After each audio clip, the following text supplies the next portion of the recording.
पहले कर चुके और 25 नहीं 80 से भी ज्यादा सीट पर जेडीयू जो है वो आगे चल रही है। एक चुनावी रणनीतिकार जिसका पूरा करियर इसी पर था कि वो पहले ही भांप जाता है कि मिजाज क्या होगा, नतीजे क्या आएंगे, नंबर्स क्या होंगे, लेकिन जब वो खुद चुनाव में उतरता है, जब वो खुद इस तरह की भविष्यवाणियां करता है और वो फेल होती है तो उसकी क्रेडिबिलिटी पर भी सवाल उठते हैं। और इस सवाल को एनएमएफ न्यूज पुरजोर तरीके से आगे भी उठाता रहेगा और उठाता रहा है। 25 नहीं 80 से भी ज्यादा सीटों पर।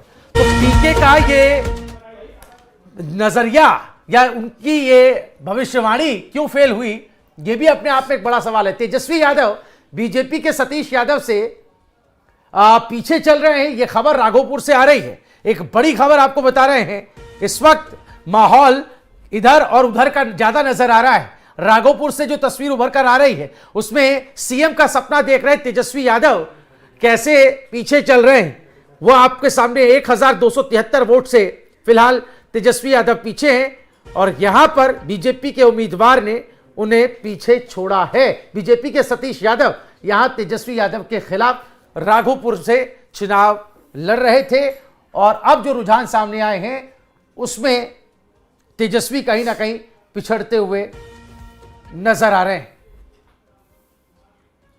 तो लगातार बड़ी खबर हम आपको बता रहे हैं और यह खबर बिहार विधानसभा चुनाव से जुड़ी हुई। राघोपुर से तेजस्वी यादव पीछे हुए हैं, बीजेपी के सतीश यादव आगे निकले हैं और इसमें तमाम पहलुओं पर हम बात भी कर रहे हैं। और इस बीच हमारे साथ एक और खास मेहमान जुड़ गए हैं, जयराम, जो कि हमारे साथ बीजेपी से जुड़े हैं।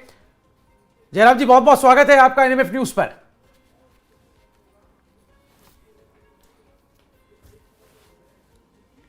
जयराम जी, मेरी आवाज आ रही है आपको? जी आ रही है आवाज। जयराम जी, जो फिलहाल रुझान की तस्वीर सामने आई है जिसमें एनडीए ने मैंडेट हासिल कर लिया है, प्रचंड बहुमत मिला है और जो स्थिति महागठबंधन की हुई है उस पर आप क्या कुछ कहना चाहेंगे? देखिए, ये प्रचंड जीत है एक प्रकार से। ये रिजल्ट से ज्यादा रिजोल्यूशन है जो बिहार की जनता ने सुरक्षा के नाम पर, विकास के नाम पर, सुशासन के नाम पर और एक आत्मनिर्भर बिहार बनाने के लिए एनडीए को दिया है।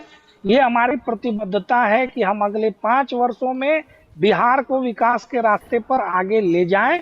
और जनता का बहुत बहुत धन्यवाद करना चाहता हूं कि उन्होंने मैनिफेस्टो तो सबका पढ़ा, लेकिन अपनी मेमोरी का इस्तेमाल करके उन्होंने ट्रैक रिकॉर्ड के आधार पर ये निर्णय लिया कि कौन सच्चा है, कौन झूठा है, किसके वादे खोखले हैं और कौन पूरा करने वाले वादे लेकर के आया है। हमने 50 लाख सरकारी नौकरी और रोजगार 5 साल में दिए थे, इसलिए हमारे 1 करोड़ नौकरी के वादे का, रोजगार के वादे का जनता पर असर हुआ। हमने महिला सुरक्षा के लिए, महिलाओं की बेहतरी के लिए, महिलाओं की आर्थिक स्वावलंबन के लिए जीविका दीदी के माध्यम से हो जो काम करके दिखाया, उस पर महिलाओं ने यकीन किया।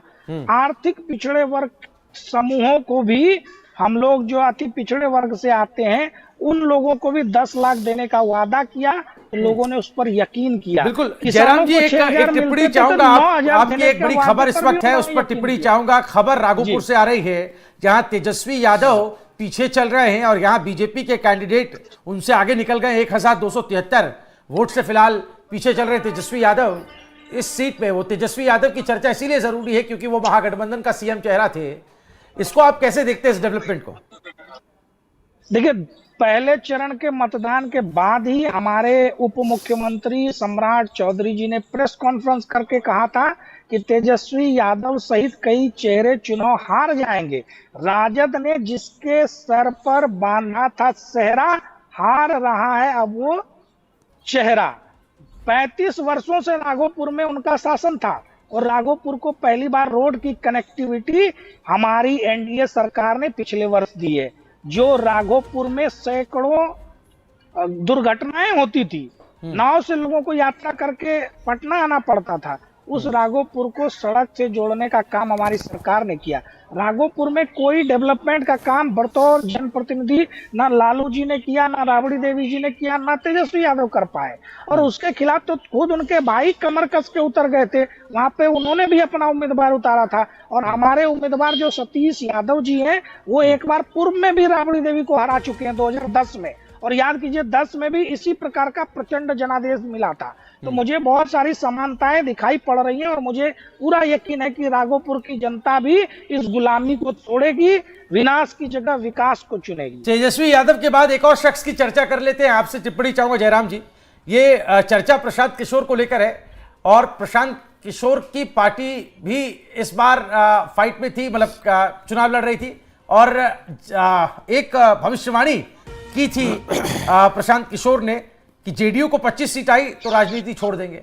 लेकिन जेडीयू आप देखिए तस्वीर में 80 से भी ज्यादा सीटों पर नजर आ रही है। प्रशांत किशोर इतने मंजे हुए चुनावी रणनीतिकार माने जाते रहे, सेफोलॉजिस्ट माने जाते रहे, उनकी इस टिप्पणी को आप कैसे देखते हैं, भविष्यवाणी जो उनकी फेल हुई? देखिए, माना जाना और होना दोनों में फर्क है। उनकी मार्केटिंग, अब उसकी मार्केटिंग की कलई खुल चुकी है। उन्होंने लगातार देश को झूठ बोला कि मैं इसको प्रधानमंत्री बनाया, उसको मुख्यमंत्री बनाया, जबकि सभी प्रशांत किशोर के राजनीतिक जन्म से पहले ही बड़े बड़े पदों पर मुख्यमंत्री और तमाम पदों पर लोग रह चुके थे। तो प्रशांत किशोर क्या है नहीं है, खुद अपने लिए जब उन्होंने काम किया तो वो आज जनता के सामने है। मैं एक चीज तो कहना चाहता हूं उनसे कि उनकी बनाई पार्टी में उनके पास कोई दायित्व, कोई रिस्पॉन्सिबिलिटी, कोई पद नहीं है। वो खुद चुनाव लड़ते नहीं है क्योंकि उनको मालूम था कि जमानत जब्त हो जाएगी। तो बिहार की जनता को मूर्ख समझाया उन्होंने कि बिहार की जनता बिना वजह केवल कैंपेन के आधार पर उनके पीछे दौड़ जाए। भरोसा एक चीज होती है, विश्वसनीयता एक चीज होती है जो वर्षों तक जमीन पर रह करके कमाना पड़ता है।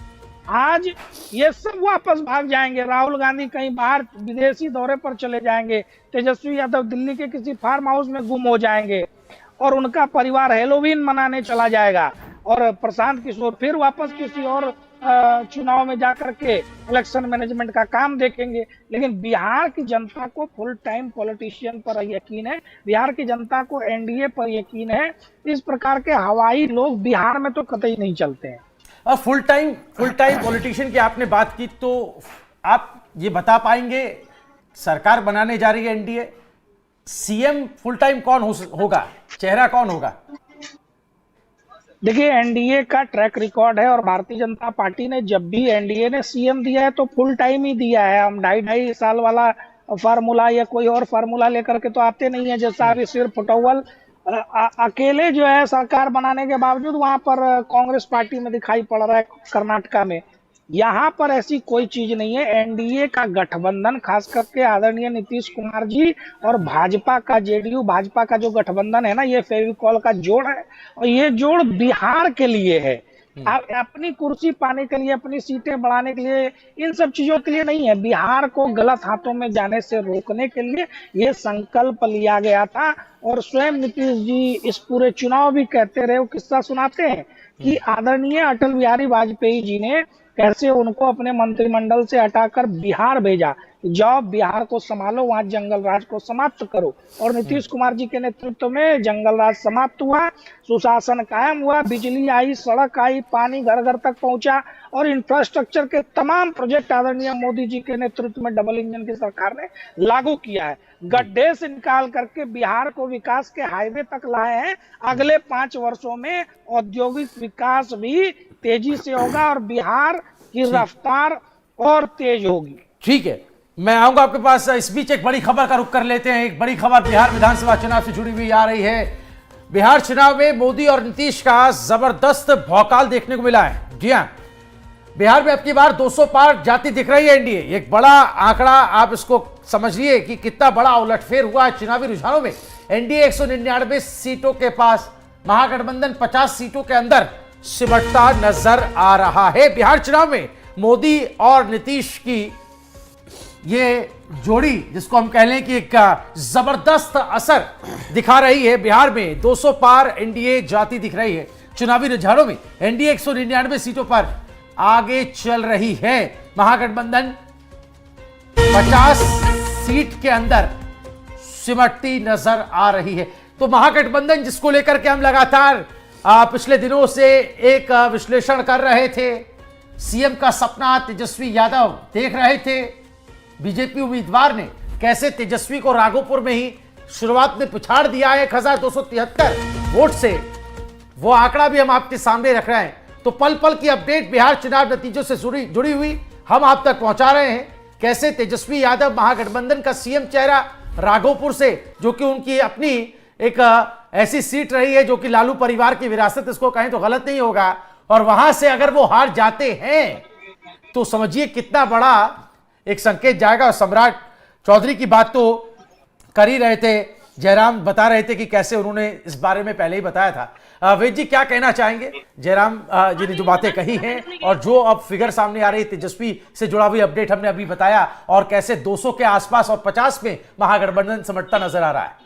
देखिए, एक लाइन बड़ी सटीक बैठती है कि तुम्हारे पांव के नीचे कोई ज़मीन नहीं, कमाल ये है कि फिर भी तुम्हें यकीन नहीं। तो अगर ये कहा जाए तो अतिशयोक्ति नहीं होगी। देखिए, भाजपा का एक पूरा का पूरा सिस्टम है, भाजपा के संगठन है, भाजपा के कार्यकर्ता हैं, और वो ग्राउंड जीरो पर जाकर काम करते हैं। अब किसी को लगता है कि वो MY समीकरण से जो है चुनाव जीत जाएगा, और आप सोचिए तेजस्वी यादव आज के जमाने के हैं और वो कूल बनने के चक्कर में उन्होंने अपनी पार्टी का बंटाधार कर लिया। अब आप सोचिए उनके कार्यक्रमों में उनकी दुर्गति की मैं आपको पूरी की पूरी फहरिस्त गिनवाता हूं। दुर्गति कहां से शुरू हुई? प्रधानमंत्री की माताजी को उनके स्टेजों से गालियां दी गई, अभद्र टिप्पणी की गई, पहली चीज। उसके बाद छोटे छोटे बच्चों को जो है वहां पर बड़े उत्तेजक गानों के ऊपर जो है स्टेज के ऊपर नचाया गया। बहुत सारे लोगों ने, उन्हीं के नेताओं ने गाने बनवाए कि कट्टा सटा के उठा दे